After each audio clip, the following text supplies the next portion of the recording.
Hello everyone, this is Bhavya Somani, a CA final student, and currently I'm pursuing my articleship from El Kasit and Company, Jaipur.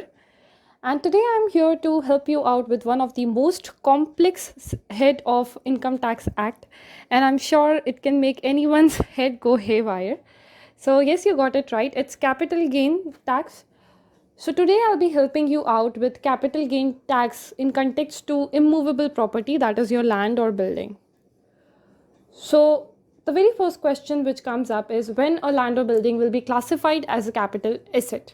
The answer to which is any land or building is a capital asset, but if it is held as a stock in trade, that is, if one is engaged in the business of real estate where he's selling and buying properties, then those transactions of purchase and sale will be covered under the head business and profession. And another exemption is given here to rural agricultural land. It is outside the scope of capital gains. Now, capital gains can be of two types. It can be a long-term capital gain or it can be a short-term capital gain. It is very easy to distinguish between them if it is a immovable property. The time period for to be classified as a short-term capital gain is 24 months. That is, if you're holding a property for a time period of less than or equal to 24 months, it will be a short-term capital gain. But if you're holding your property for more than 24 months and then selling it, it will be a long-term capital gain or loss.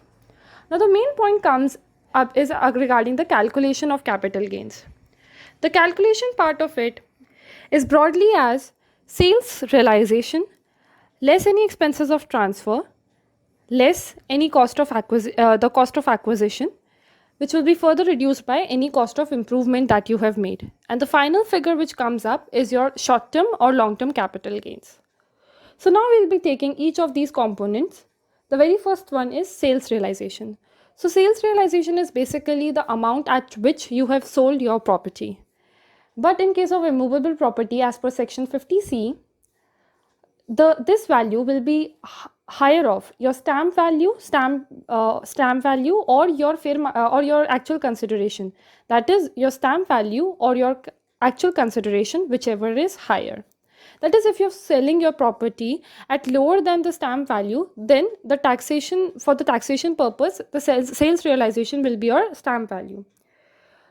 Now, if you are now, here is a clause like if your actual consideration, the difference between your actual consideration and your stamp value is not more than 5%, then you can take your actual consideration to be your sales realization value. The second one is expenses in relation to transfer of property. So any of the expenses which you are incurring for, say, any brokerage or legal expense, registration or stamp duty, it will be reduced from your sales consideration. Now here is a tip. If you are if you have incurred any stamp duty, then this stamp duty can be also be can all then now here is a tip. If you have paid any stamp duty, then you can also avail the exemption of it under section 80C, maximum up to. Now here is a tip. If you have incurred any stamp duty, then you can also avail exemption of it under section 80C up to maximum of 1,50,000. Now coming back to our main calculation, the next component is your cost of acquisition. So if it is a short-term capital gain, then your cost of acquisition is simply the cost at which you have acquired the property. But if it is a long-term capital gain, then the cost of acquisition is slightly different. It is basically your indexed cost of acquisition. So index cost of acquisition will be computed as cost of acquisition into the indexation for the year of transfer divided by the indexation of the year of acquisition. Now this indexation rates are given by the government, and we have to use those indexation rates to calculate our cost of acquisition for the purpose of computing your capital gain tax. Now here, if the property has been acquired before 1/4/2001, then for the purpose of calculating capital gain tax, you can substitute your cost with the fair market value as on 1/4/2001, and thereby we'll be taking up the index cost of acquisition from that date.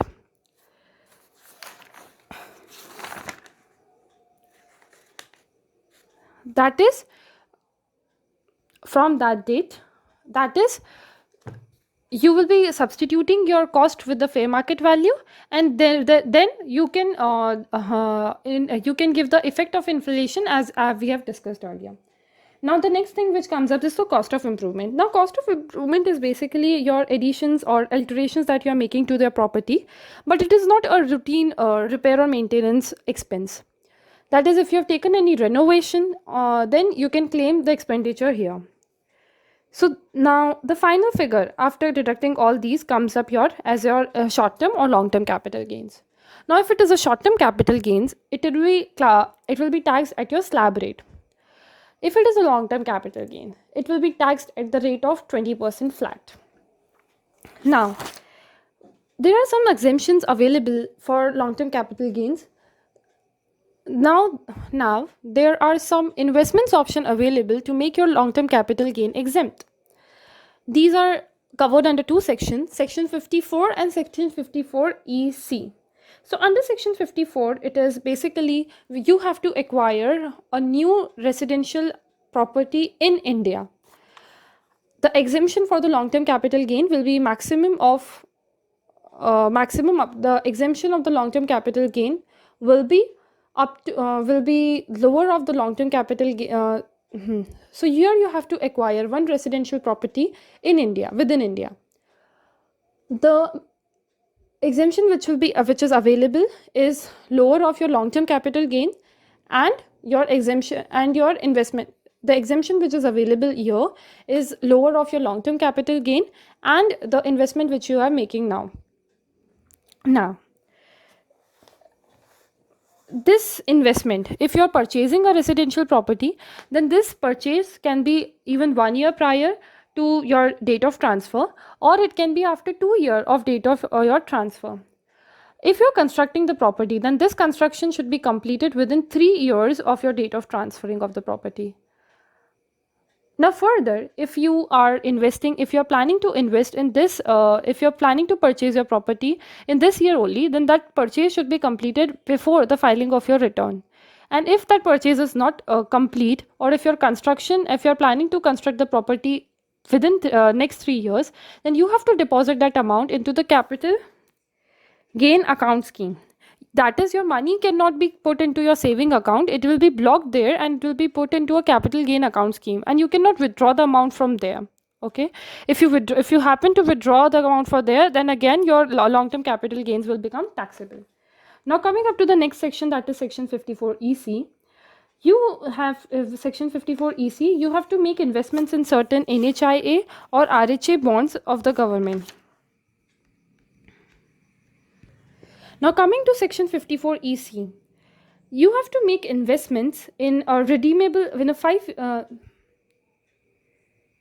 Now coming to section 54 EC, you have to make investments in redeemable bond which will be redeemed after 5 years. These may be issued by RHAI or REC or any other bonds which are notified by the central government. Maximum exemption which is available under this section is up to rupees 50 lakhs. Now this investment is to be made within 6 months subsequent to your date of transfer. And again, you cannot these bonds within 3 years from your date of acquisition. Now another thing, if you have incurred any short-term capital loss, this loss will be set off against only short-term capital gain, and if you have incurred any long-term capital loss, then this loss will be also available only for setting off against long-term capital gains.